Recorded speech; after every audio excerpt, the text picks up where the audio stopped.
important, Val. To see so many wonderful friends here today. Well, I'm an educator, I'm a researcher, and I teach for 5 schools this year. And I'm part of Virtual Harmony, which is the Harmony Society, Harmony Arts, and of course we'll talk a little bit about that, but not really. Now, the impact in our daily lives from teaching in these spaces is transformational. Each one of you is a member of my family. Whether we've met, or whether you've inspired me in some indirect fashion where I've seen your content, heard your talks, watched your videos, all of that has been important and profound to my work and to my students. So I want to thank you for that. I started researching virtual reality in 1995.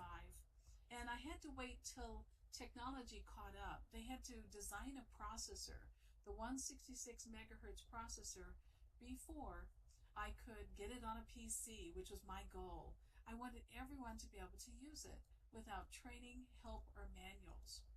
So I conducted experiments with users, and my goal was to create a new kind of user interface paradigm that would help people understand this crazy technology and how to make it comfortable for their natural and daily experience.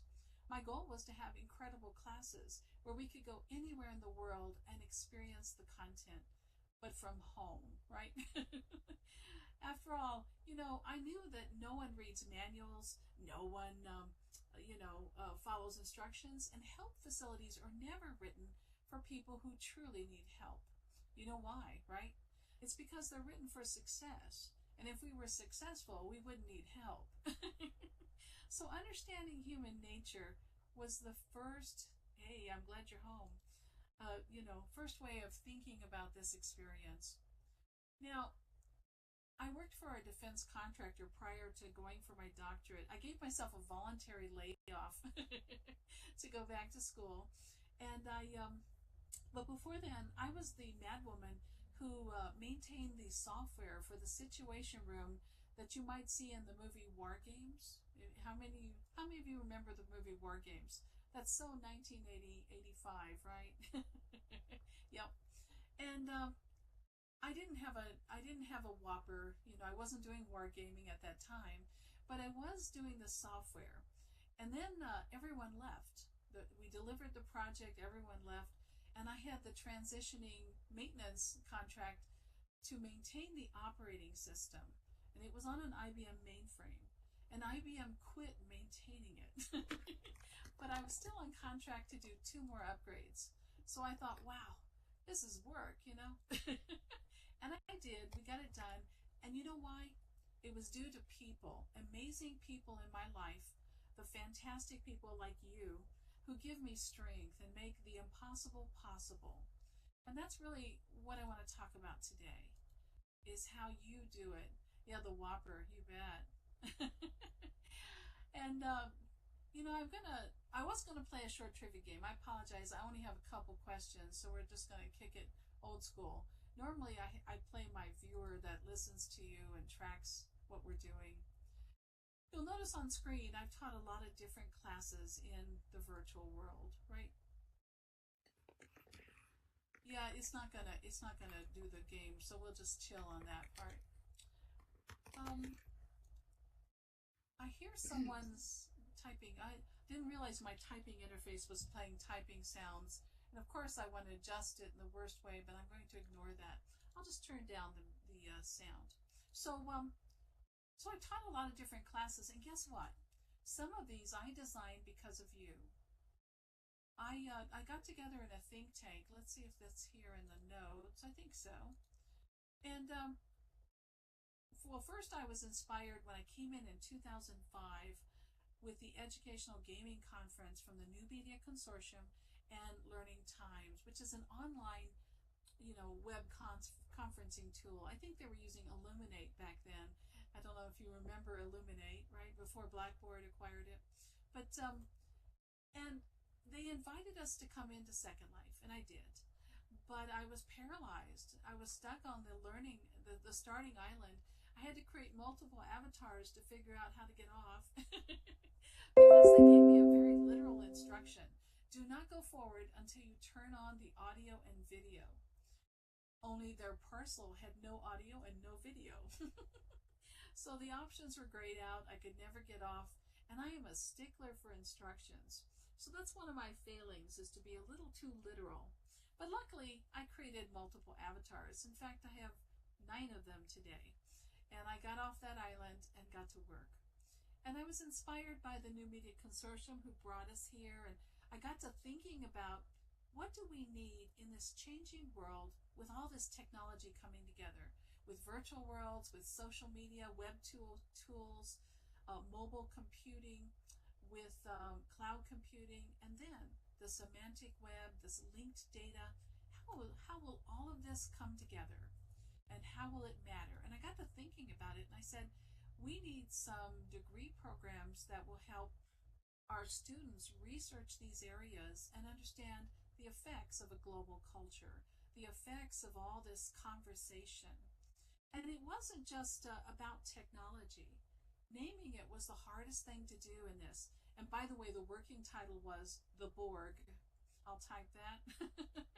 And it was because I was going to assimilate everyone, not in my program, but the notion of everything that touches the web is part of emerging media to me. So I wasn't using the marketing definition for it. I was using the intersection of people, the content they produce, and worlds like virtual worlds, VR, cloud computing, mobile computing, and all of the web technologies, all of the video and streaming and everything we're doing. And then beyond, with chatbots and with artificial intelligence and DeepMind, all of it coming together. So this inspiration really came from teaching in Second Life, and that means it came from you. So I've put together some slides. We don't want to look at my class list, how rude, right?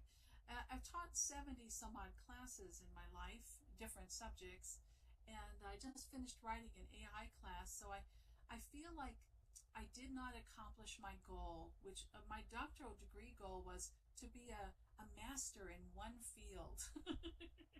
And instead, I'm a generalist in many fields. So that is my failing in life, right? But here we are. Let's take a look at the past. This is going to be a nostalgic look at our early days. Yeah, exactly, Crawl. And you'll notice in the upper left corner, this is featuring images on the New Media Consortium's campus. And for those of you who sit here today at the Virtual World Education Consortium, you have created an archipelago again here that we had lost in 2010, 2011. Before that, we had one with the New Media Consortium. And I think we had over 90 regions all connected at that time. Many universities. You look at the world map, and the names of them were the names of universities. We had Princeton, we had Kentucky, we had all these different schools from all over, not just the US, we also had them around the world. We had other archipelagos going on at the same time, all under like social good umbrellas, or the military one. The Air Force, the Army, the Marines, and the Navy had regions in Second Life, and they connected them all. And this world caused them to cross over boundaries and to have conversations that just were not possible with their organizational divisions. Now, the NMC is no longer with us, but at the time they had up to 300 member universities and museums, and you may have known them best for the Horizon Report, the next 5 years of technology and education. They even bought Second Life at one point, sold a version of the Second Life server software called the Enterprise Edition, and you could install it at your university. I don't know if you knew this. And this was like in the 2009, 2010 timeframe. And so we hosted ours at Case Western. Now, the Horizon Report's one of these futuring instruments that looks at the next 5 years of technology and education. And their goal here, they had a major interest in immersive education taking off and being nurtured. Ideas worth spreading, the TED Talks model. extended to sparking innovation and creativity, which was the NMC's model. Hey, thanks. So in slide 4, you see the MacArthur Foundation's Digital Media and Learning Conference, and it was held in October 2006. If you look in the upper right corner, you'll see an old version of my avatar on screen looking at the backs of their heads, right? We had these blended reality conferences in 2006, and I would ask them questions and they would answer, and so we had this exchange of information. Now, what they did not know is I was sitting next to someone who was sitting at a software development conference in California who was sitting next to Bill Gates. So we had this very interesting back channel conversation, right? Between the things I was asking the MacArthur Foundation and the things my counterpart was asking Bill Gates. So it was a very interesting time to be alive, right? Well, Howard Rheingold was the keynote. How many of you know who Howard Rheingold is? If you thought of multi-user dungeons, you would know, hey there, Rhiannon. You would know of his work. If you thought of, he spoke at ISTE and he gave the keynote address. He certainly, he was published in a book called Virtual Reality Madness in like I want to say 95. And I, of course, read it and some of his work there. And he was looking at all kinds of technologies, including haptics and haptic full-body suits and all kinds of intense interaction beyond what we've been doing. Yep. I have 2 wordsmith. In fact, you know, I didn't cite him in my dissertation, and he gave me the fishy eye when I saw him at a conference. And so I'm always telling my students, don't forget to cite your giants, and even if it's not a direct part of your story, weave them into the conversation, because you will run into them later and they will look at you funny, right? And sure enough, he did. But he's so gracious. He wrote me a note, and he noticed some of my students were following his video log, and so he followed my students as well. And we had this cross-pollination because of our work here in Second Life, okay? So Global Kids introduced something that I thought was very cool, and I want to share it with you today. How many of you have used a human barometer tool in your classes? Give me a yes or no. The yes, before the opinionator or the clicker, right? Sure. All you do is you create a sign and you angle it a little bit so you can walk on it, but you can see it and read it. Okay? And it either has the words agree or disagree. It'll have myth or truth or whatever polarizing thoughts you're talking about. And what you do is you ask extraordinarily strange questions and provocative questions. And you ask and you tell your students, vote with your feet. Walk to the fence if you don't know or if you're undecided, or cross on over if you do. Now you'll notice I teach at all times a day. I have myth and truth up at the moment. Different classes, we're all taking stands. And we even had 2 management students join us one term. And they were like in culture shock because, oh my gosh, we're in a virtual world and we're walking around drinking coffee, and having these very strange conversations. And yeah, see? And then what's interesting about this is I would tell my students, for every answer you give me in the text chat while I'm talking, and I want you to number them, 1, 2, 3, I will give you 10 lindens per answer. Now, I had a secret agenda here. I already knew I was going to give each one of them 300 lindens so they could upload textures for any of their simulations that they were building. Because all my students make content in World, even if they have 0 skills, even if they've never logged into a viewer before, right? And that was true for almost everyone. And so I would give them money, and I says you could also spend it on better hair, or whatever it is you want, maybe some cool tech, etc. And so they would answer like mad, and it was wonderful. And I had 22 students in class, in case you're wondering. They were not required to show up. In other words, attendance was always optional. My school does not require physical presence, even in online chats. So, in a world where everything's optional, you have to figure out how do you make it exciting so that students will come to class when it's not required. And so I would come up with all kinds of things. We would do chatbots, we would do holodecks, we would develop them, and we would do everything we did. One of my rules was it has to be doable in 10 minutes or less.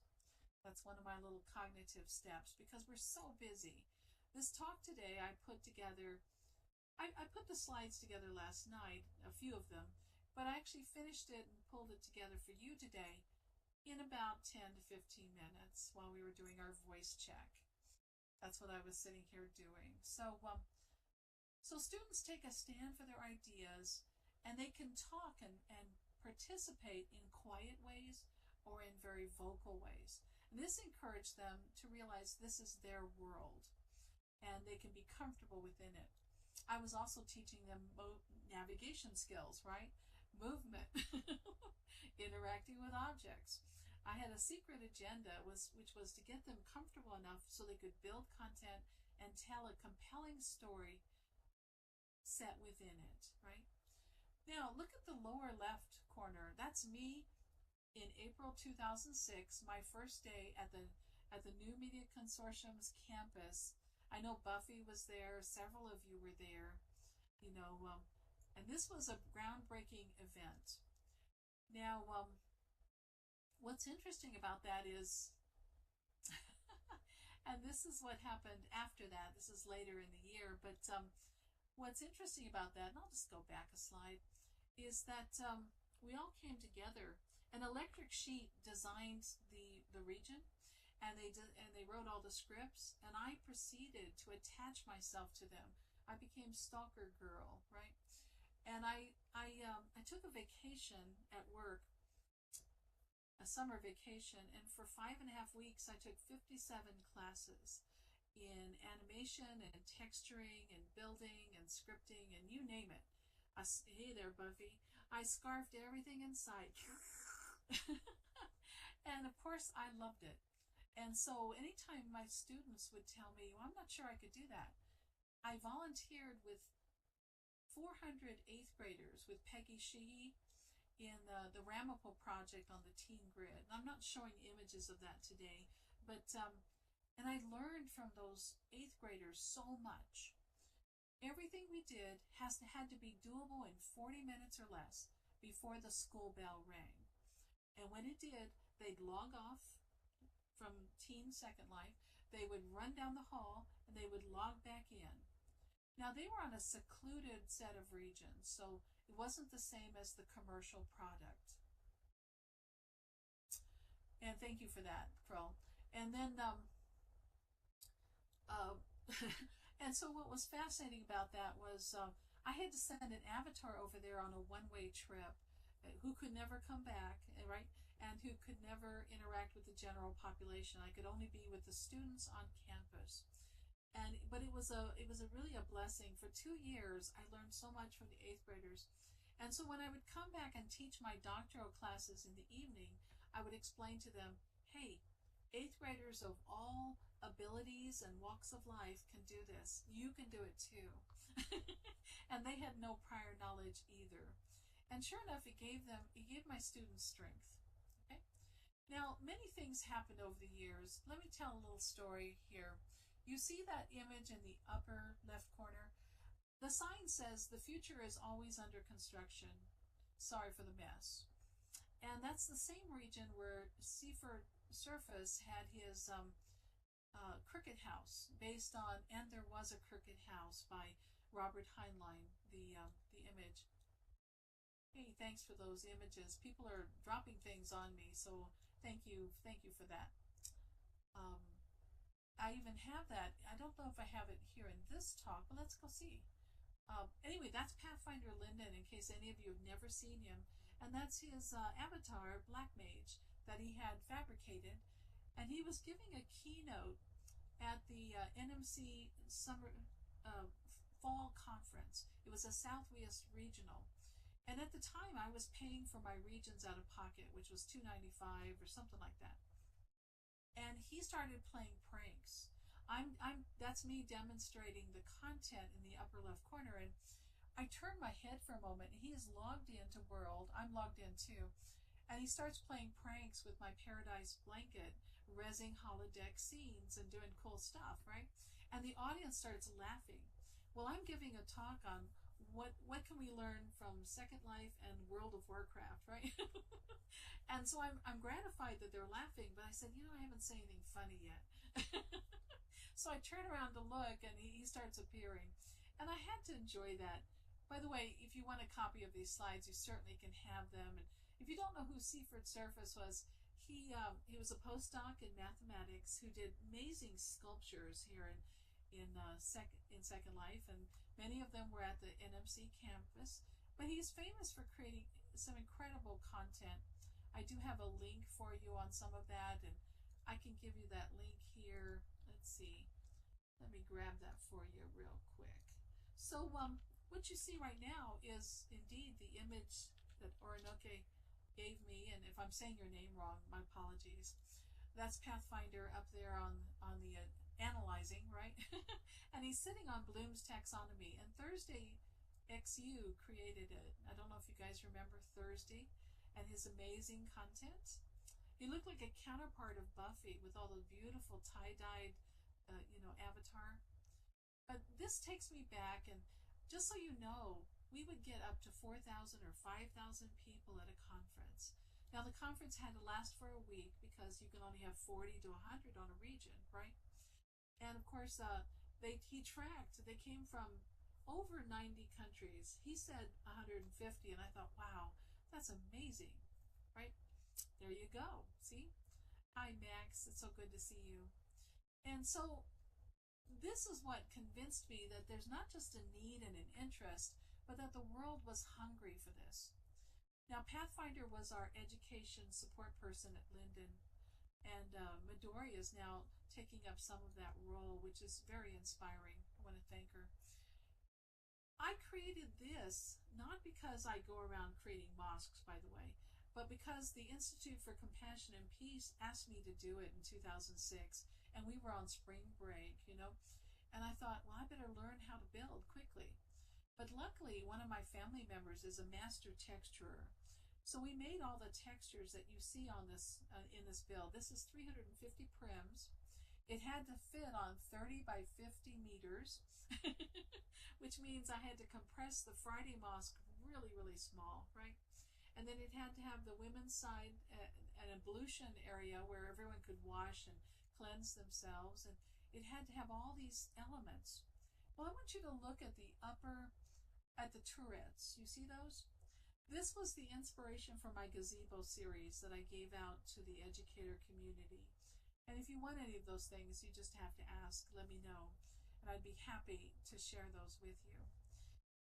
The other thing I love about teaching in these worlds is I can whip content out quite quickly, right?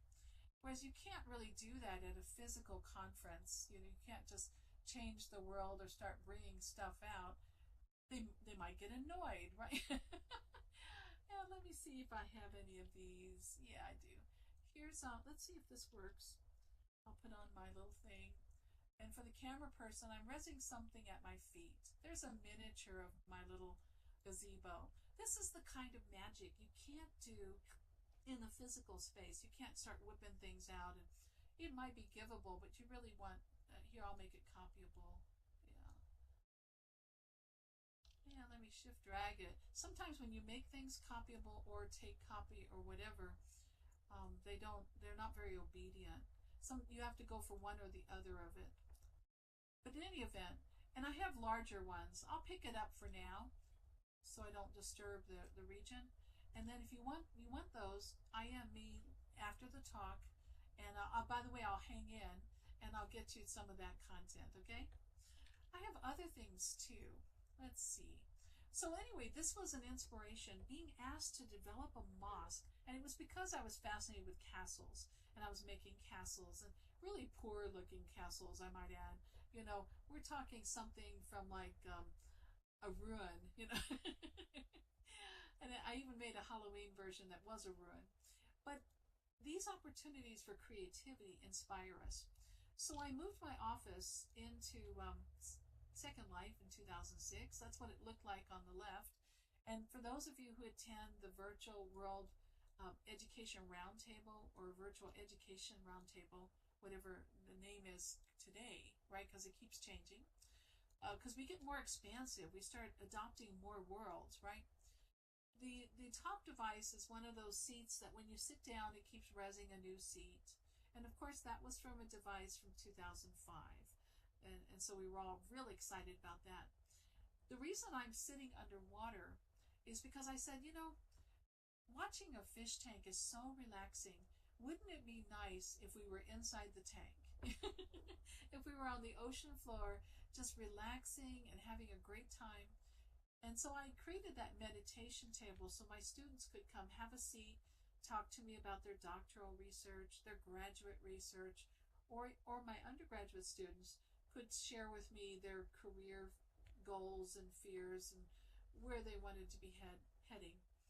And I would stay there for like 8 hours or so, not because I had to, but because I was tinkering and attending classes and doing 5,000 things before my classes, right? So it became a lifestyle. And on the right, you see some of my students. That was about 2007, 2008. And we would write papers. We would go to conferences, write papers, and talk about how they felt about the lessons, how they felt about creating. And I think that class I was teaching human-computer interaction and how to design different kinds of technologies that support people and how they think, right? Well, how many know who is that? Who is that in the upper left corner? I, of course, tell you, but how many of you remember Larry Pixel? That's right, Larry from the New Media Consortium, Larry Johnson, for those of you who know him in real life. My apologies, Beth. I have a little pre-reser in the audience. By the way, this is a little trick for those of you who speak at conferences and whatnot. I run a little pre-reser, and it's on a timer. So it's been advancing my slides for the last 10, 20 minutes, and it's already gone through one cycle. I will make it visible just so you can see my little trick. And I always do this at conferences, even though I use a pre-reser that reses a slide on all faces of the prim. So up here, there's something being resed on all faces of the cube, right? But I always do the little pre-reser thing, and I just make it invisible and put it out in the audience so that you might get the textures faster. But every once in a while, they're just not coming through, are they? So I will share this. I will create a PDF and send out a link if you'd like, so you can have the slides. But that's the NMC campus in the upper right corner. And of course, in the lower left, that's Alan Levine, Cogdog, who was vice president of the NMC and hosted many, many events. There's the Future House, the Crooked House in the center. I gave you a little small image about it. If you go to the link, and I gave you the link for my presentation, let me give you the link for his site. You will see so many mathematical designs that were featured in Second Life. Here you go. And oh, okay, Beth, I'm so sorry. In any event, his site's worthwhile reading. And then, of course, go all the way to the bottom to see Crooked House, because that was very famous. What would happen is you would walk inside the house. The first person who was there, it was from their perspective, a little like the cave. And as you would walk to the next room, it rolls over like a Rubik's Cube. And so the room you left becomes the room in front of you. It starts rolling over. So imagine that cube rolling and rolling and rolling, so you never run out of house. But at some point, you're walking on the walls, you're walking on the ceiling, you know, as it rolls over. So it was a very cool innovation. And that's the sort of thing you really can only do in Second Life. Well, how many of you have ever used, and here's our trivia question, what is that tool on the upper left? How many of you remember what is that? Yes, it was based on the Robert Heinlein story, And There Was a Crooked House. Yeah. It's a short story. That's right. How many of you remember the tool? No one's used the tool on the upper left. It's the white that says, what is this? No one? Give me a yes or no in the text chat. Maybe my sound's cut off, right? Well, it's like ScriptMe. Yes, very much so. She called it something beginning with an A. Oh, okay. I used to use it in my classes all the time because I forced my students to do a little scripting. And you have to realize, when you teach a doctoral class, some of your students are CEOs. They don't even do their own typing, much less scripting. So I'm putting people in shock here. Yes, from Three Green Eggs. It was by Ann Enigma. That's her on screen there in the peach tan shirt. And we spoke at the NMC Summer Conference in 2007. What she did was she wrote this tool, and there's another version of the tool still available today. So hers is available, but the PHP is not working. So let me give you the link at the bottom there. You too can use it. It will generate a script. If you visit that link I just gave you, it will generate a script based on any of those functions you see. And so you just click a dot. Let's say give something to an avatar. And then it'll say, what do you want to give? And there's a drop down for note card, landmark, object, texture, And so you select one, and then it says, when do you want it to give it? And of course, my polite method is always to choose after an avatar touches the object, right? And then it writes the script for you, and you just copy it, put it into a script, and you've got your own script. Yes, that's right, Ellie. Well, now this one is offline to me. It's not working for me.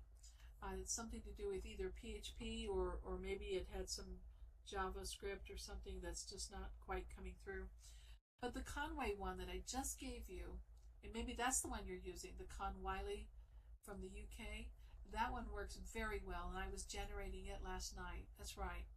So it's important to have these tools, because if we want our students to create projects that cause them to have this emotional reaction to the learning experience and to have a takeaway that's profound that they can use in their future practice, right? Or how they may, whether they teach, whether they learn, whether they set up a business, or whether they just take these ideas to other worlds, right, and use them. That's what's important here. It's not the idea of learning the course subject, passing the tests, and finishing that. Teaching in SL is a lifelong experience. It's a journey that begins somewhere deep inside of us, and it just never ends, right? Well, some of you may have you ever seen the Hitchhiker's Guide to SL? It's like the Hitchhiker's Guide to the Galaxy, only it's the SL version. How many of you have that? Well, you need it. Oh my gosh. Well, I have one. And in fact, let me go to the next slide. Let me boogie along here. Well, it's coming up. The person you saw on the last slide in the bottom here, Nick Noakes, who is Korean in Second Life, he was with the Hong Kong Institute of Science and Technology, a strong advocate in the NMC, and that's his avatar in front of him. That's an early avatar. Back in the days when everyone was classic, he looked really good, is what I'm saying. Before everyone was wearing mesh, that's what his avatar looked like. And of course, this is 2007. We're at the summer conference, and we're speaking together on the affordances of teaching in these worlds. I tested her tool, by the way, and I didn't test the foreign language versions, but I did test the English version at that conference. So that gives you a little context on the fact that this is our tool, right? And we use these things. If you like the little booth up top, I do have a mini version of it, and I have, of course, the actual version. It allows a few people to sit, and you can put your slides in it and, just relax and set up little conference booths anywhere you go, on a very small footprint. Meanwhile, in the lower left, that's the NMC campus, and we used to have up to 80 people attend and talk. And we would have these unmoderated blogging. Does anyone remember that? Unmoderated blogging. That means that when you click a device and you say, you have my permission to post my comments on a live blog, and no one will ever edit them, right? No editing. That's right, Wordsmith. And there were only 230,000 residents in August 2006 when we were doing all these things. I don't know if you knew that. It wasn't until a month or two later when Linden Lab decided to open it up to people who did not have a credit card. In other words, you had to have a credit card to authenticate yourself to verify you were an adult, right? And so they waived that requirement, and then the world exploded. At that time, Second Life was 75% US and 25% outside the US. That changed dramatically a few months later. And we started getting up to 1 million new residents per month until about January 2009, where we had 19 million. About that. Okay, here's your trivia question. What conference is this from 2008? Give me the acronym for the conference. It's one all of you know. There you go. Val got it. Yeah, because you see the logo in the top left, right? Absolutely. And what's cool about this, do you see what we were doing in 2008? Everyone had their own little viewer in front of them in the upper left. Do you see that? Isn't that wild? And nowadays we would think, whoa, that might be a scripting nightmare, huh? for simulator performance. But back then, we were trying all kinds of fascinating things, if you think about it. Now, obviously, all those where no one's sitting, you have those turned off until they sit, right? So you have to have a way of activating them based on the fact that you've sat down. But we're trying all kinds of interesting techniques, and there I am and on the front row, at one of the speaker sessions, and of course having a blast. Now, at that conference, actually it was the year before, the 2007 one was called Best Practices in Education, and I didn't have, oh, I am so sorry. Can we pause for just a sec? Hang on, I will mute for just one moment. Yes, that's fine, Lyr.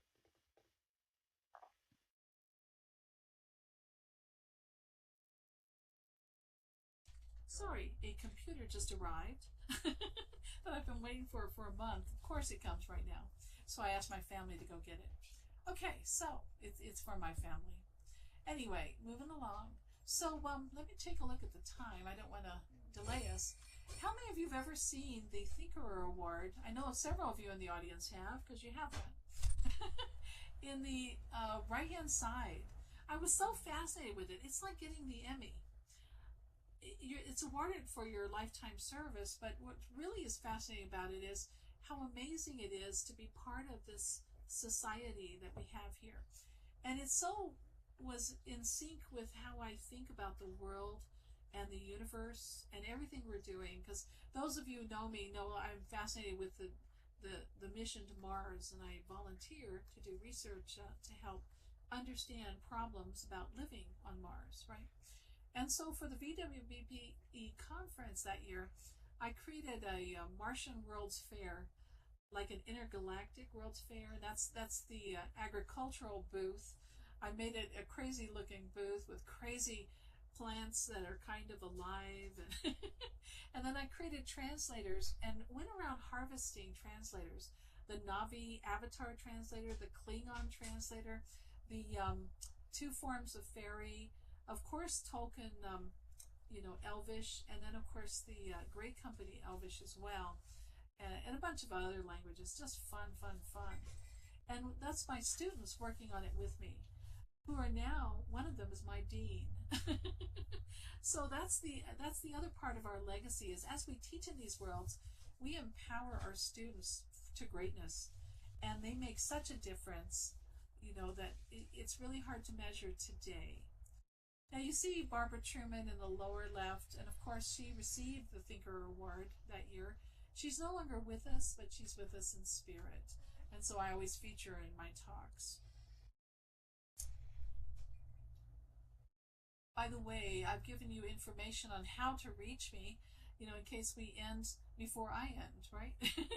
Well, there's Thinker Selby in the upper left, and you have to realize in 2005, 2006, he was such a transformational part of our lives, and I was so aware of his hobo designs and his fascination with these worlds and his advocacy in giving us strength and making some of these opportunities possible, not just through financial support, but through his loving service.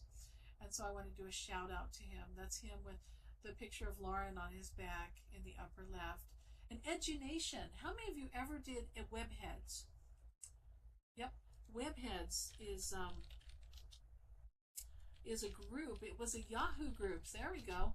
And for anyone who did any language learning or English or whatever, that was a fascinating group, and I was part of it on the Yahoo groups. Well, Edunation and Hiker Phillip, who might be here, yeah, there she is, Gwen Guasi, of course, is the custodian, curator, founder, and the person who continues that long tradition.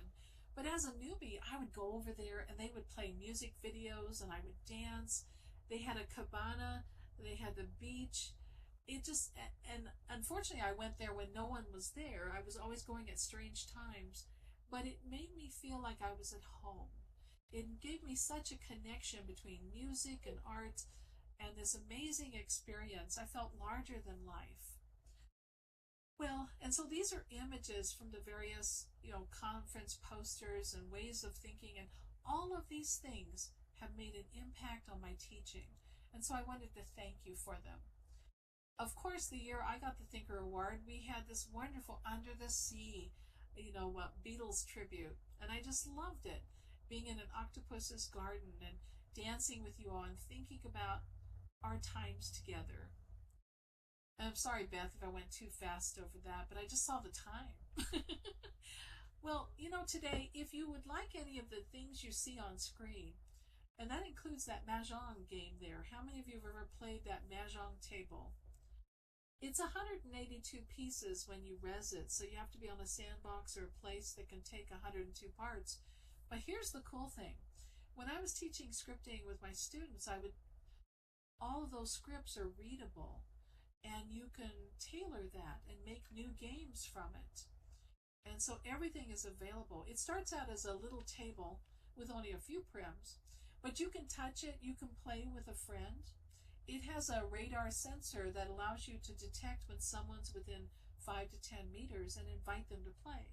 And you can even switch and have different partners while you're playing. And if you don't move within 5 to 10 minutes, it resets itself. So it says, well, we're done.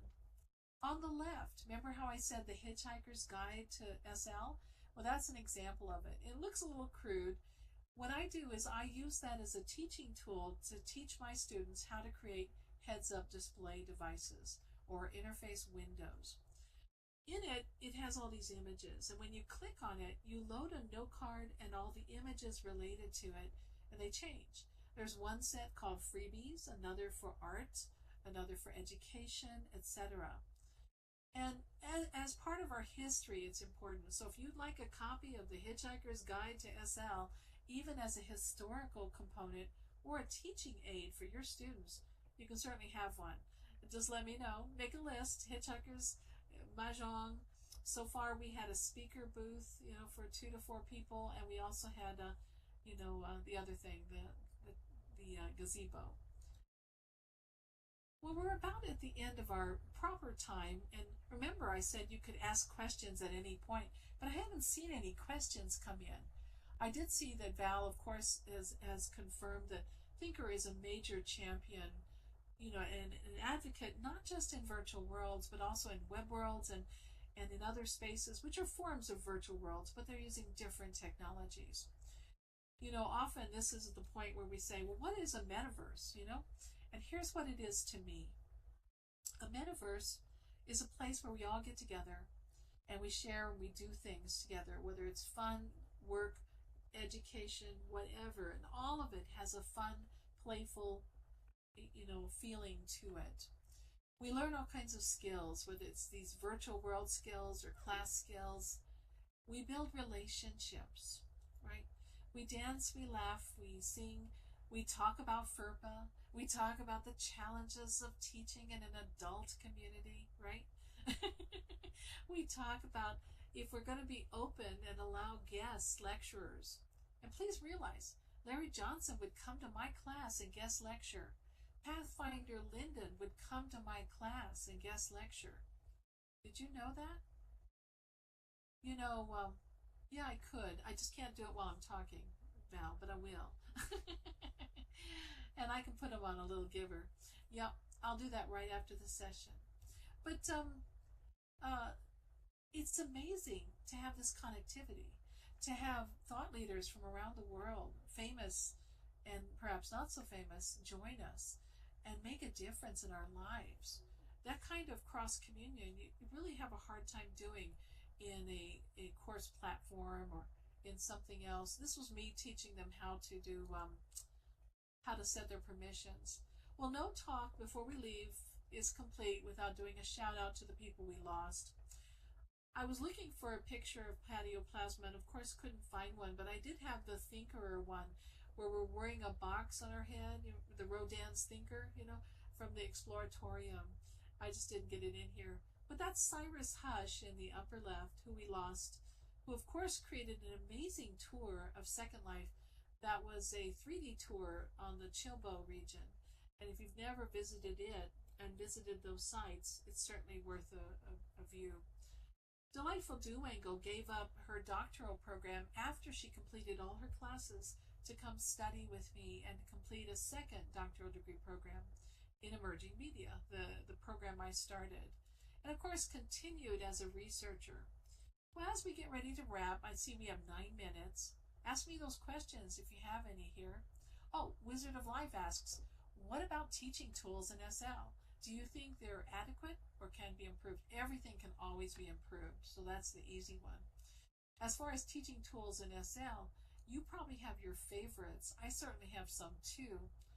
Many of the ones I create, and by the way, if you're taking some images, someone's giving me images. Oh, there, Plasma. Thank you for that. Yep. And of course, we lost him right before that major astronomical event where we all gathered to watch, right? But Jane McGonigal's had an influence on us, because often people say, why is emotion important? We know emotion's important in games. Jessie Schell reinforces that. We also know that it's important in other areas as well. Well, there I am with Jane McGonigal. We went and hosted an event with her at ISTE that I think Spiff was at and others, right? Scott Merrick, etc. Maybe, Beth, I don't know if you were there, but you certainly were in spirit. And then the next year she came and did a keynote for my school. They asked me, who would you have as a keynote? And I said, Jane McGonigal. And of course, she came up with the first 10 on each of these lists for positive and negative emotions. And I added the last 4. And you might say that pride's not a good one, right? But I think taking pride in not just our accomplishments, but in our students' accomplishments, in the things they craft and do, even the mistakes they make are so exciting. Failure-based learning, that's what these worlds encourage. Often when people get into class, they always think they have to be perfect. And I said, you wouldn't be in class if you already knew everything. Hopefully. And secondly, we have time for discovery. And we need ways of getting over this. Well, the rest of this is what I call tools, Wizard, which you might not think of as tools, but they're ways for me to frame how much challenge can I give my students before they experience anxiety. If the challenge is too high and their skill level is too low, they will not do well. So I must give them skills. I must develop them and get them beyond relaxation, right? By increasing the challenge and get them up into flow, get them to arousal, get them so on fire that I have to chase them to bed at night, to make them leave the property, which we did with our 13-year-olds, right? Now, this is research. I don't expect you to read it. It's from Huffman and Novak. And what they did was they took the flow model and they looked at 12 studies and they said, well, how does this relate to virtual worlds and to games and to all these other ways of learning? What's its impact and what should we be looking for? Where should we direct our attention in the future? And I use this with students to encourage them to bridge with prior work and to think about their place in the continuum of thought and knowledge. And of course, I know these are blurry for you. The Design Studio framework comes from Tim Brown's research for Harvard Business Review in 2008, and we have extended it and come up with this model that essentially focuses on what Zinnia features, which is explore, imagine, and create, and this empowerment of don't worry about whether your scales are perfect. Don't worry about whether your textures are perfect. Let's discover what we don't know and have interesting conversations from it. Let's see. Yeah, games for critical thinking skills are of course important. That's what I do is game simulation design. Let me see if I have any images for. Here's 4 of our games. Now some of them are sad games, like the one in the lower right is an airplane crash, and we simulate that in several worlds. We do it in OpenSim, we do it in Second Life, and then we say some of the people survived, right? Almost half, and it was all over the plane. And now the question is, what caused them to fail? What could have helped? And where would you sit in the future, But anyway, I know that sounds terrible, right? And then the upper left is a pinball machine where we've made it huge, right? And it's asking educator questions, And then on the right, that's using chatbots, and they appear, they log in, and then they walk across the room, hop on a gurney, and they're your patient you're asking them questions, they're giving you feedback, and sometimes they just don't know how they feel, right? Or they don't know what's wrong.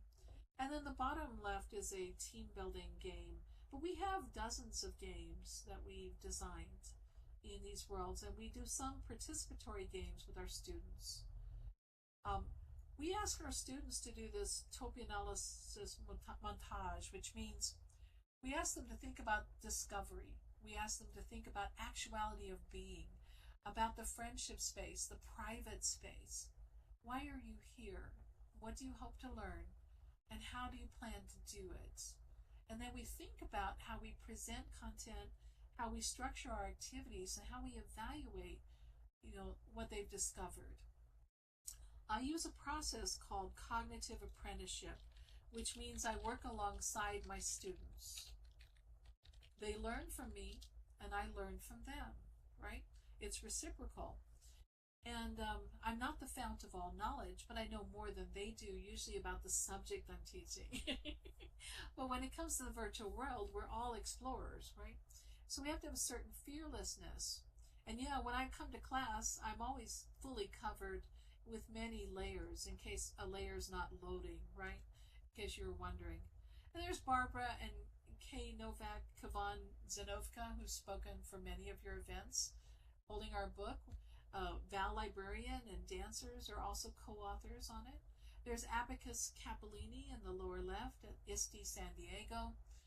I have those graduation robes in a full perm edition, which almost no one has, in case you want graduation robes for any of your classes. And we have 1 minute left. There's Edunation Hiker. I was thinking about you, so. And of course, great creations, and thinking about all the wonderful exhibits and shapes and spheres and ways in which you've stimulated the window to my world. Now, on a closing note, remember I mentioned the metaverse? Well, to me, it's the notion that we can connect worlds. While Second Life is a closed world because of the commercial, the commerce system, the banking, the finances, other worlds are not. They're struggling to understand how do we balance the commercial with the ability to connect. We have a conference coming up, and Rhiannon, if you have the link for that, it's conference.opensimulator.org. We invite you to join us, and we'll help you get your avatar set up. Come join us. You can use the Firestorm viewer, but it has to be the OpenSim version. And of course, we hold conversations on where we're going with connected worlds. We'll hold a hypergrid safari. We're going to go to 4 regions around the world, and they are OpenSim worlds as well. And of course, all of this is due to Krista Lopez and her wonderful development of this technology that allows us to visit places where we do not have an account. And I think that's so transformational. So when I think of a metaverse, I'm thinking about the connected 3D web and coming together in these interesting and special ways. These are just images of my students using the metaverse, creating projects, because I was going to talk about teaching, right? I do have students, I have a lot of them. They give lectures, they do stuff, they create holodecks, you name it. They create games, a game simulation. Of course, there are benefits and challenges, but we're now out of time. So I want to thank you. Invite me back. And by the way, all these designs are designs we've created or students have created. Well, I'm Cynthia Calongne, Lyr Lobo, and I want to wish you a great second life. Thanks. Thank you, Lyr, for a really interesting journey through a very varied career with some great advice and fascinating insight. It was just great. Lyr does have another meeting to attend, but she has graciously agreed to stay on for some informal chat on the deck just behind you. So please feel free to stand up and stretch your avatar legs.